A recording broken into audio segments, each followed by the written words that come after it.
Guys, ini sih wajib banget buat diviralin, biar kalian semua itu nggak menjadi salah satu korbannya. Nah, beberapa hari yang lalu tuh ada orang yang nge-DM gue di Instagram dan dia menceritakan pengalaman pahit yang pernah dia rasakan. Hal ini menyangkut dengan kasus penipuan, atau dengan kata lain dia inilah yang ditipu sama si penipu tersebut.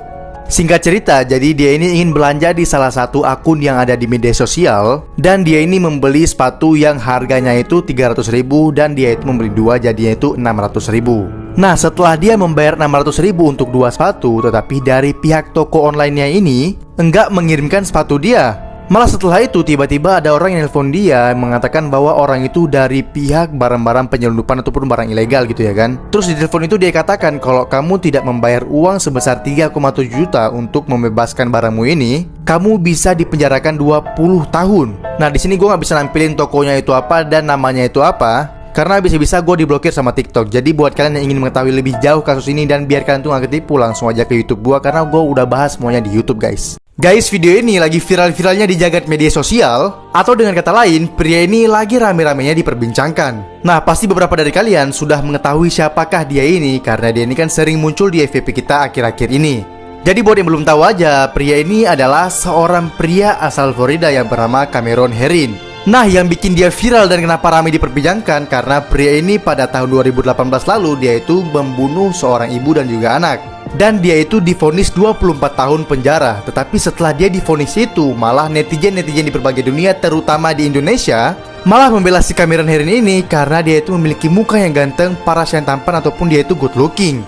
Jadi para netizen ini tidak memikirkan apa yang telah diperbuatnya, padahal yang diperbuat itu sangat-sangat fatal, yaitu telah membunuh dua orang. Tetapi ya baik lagi karena dia good looking, akhirnya banyak membela dia untuk tidak dipenjarakan selama itu. Di desa ini kedatangan pria bertopeng raksasa yang memakan semua spesies kecil yang menghuni desanya. Jadi awalnya ada pria bertopeng yang datang ke desa para manusia cilik dan mereka ngiranya dia datang baik-baik. Tapi setelah rombongan pria bertopeng yang lain datang dan saling mengoceh, pimpinannya ini langsung menghancurkan manusia cilik yang ada di tangannya dong, sebagai aba-aba buat yang lain. Karena ternyata para pria bertopeng itu adalah pemakan manusia. Para manusia cilik pun langsung berlarian menyelamatkan diri. Mereka mengambil semua manusia cilik itu untuk dimakan dan disimpan sebagai cemilan guys. Kejar-kejaran pun terus berlangsung sampai akhirnya ada satu manusia cilik yang berhasil selamat. Tapi saat dia keluar dari goa nih guys, dia bertemu dengan ilmuwan bertopeng.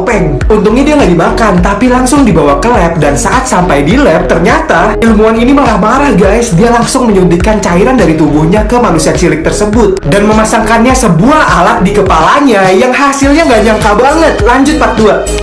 Part 2, desa yang kedatangan para pria bertopeng raksasa yang memakan para manusia bocil. Jadi ilmuwan yang berhasil menangkap salah satu manusia cilik ini menyuntikkan cairan dan memasangkan alat di kepalanya. Yang ternyata alat itu adalah alat cloning untuk menggandakan si manusia bocil itu. Jadi ilmuwan ini ingin menambah populasi manusia bocil nih, dan dia rela berkorban cairan di tubuhnya karena di luar sana manusia bocil udah hampir mau punah dimakan para pria bertopeng. Tapi ternyata tujuan sebenarnya ilmuwan ini cloning adalah untuk menjual manusia bocil ke para pria bertopeng yang sudah kelaparan. Aduh, ujung-ujungnya jadi bisnis juga ya. Tapi guys, setelah para pria bertopeng itu makan manusia bocil yang dijual ilmuwan, mereka satu persatu meledak dan berubah menjadi beberapa manusia bocil. Wah, gila. Dan setelah semua pria bertopeng meledak, ilmuwan ini lalu mendekati kerumunan manusia bocil. Sampai ada yang takut guys kalau mereka akan dijadikan santapan si ilmuwan selamanya. Tapi saat ilmuwan membuka topengnya, di baliknya ternyata adalah kumpulan manusia bocil guys. Jadi mereka bersama-sama bersatu menjadi besar untuk mengalahkan para pria bertopeng.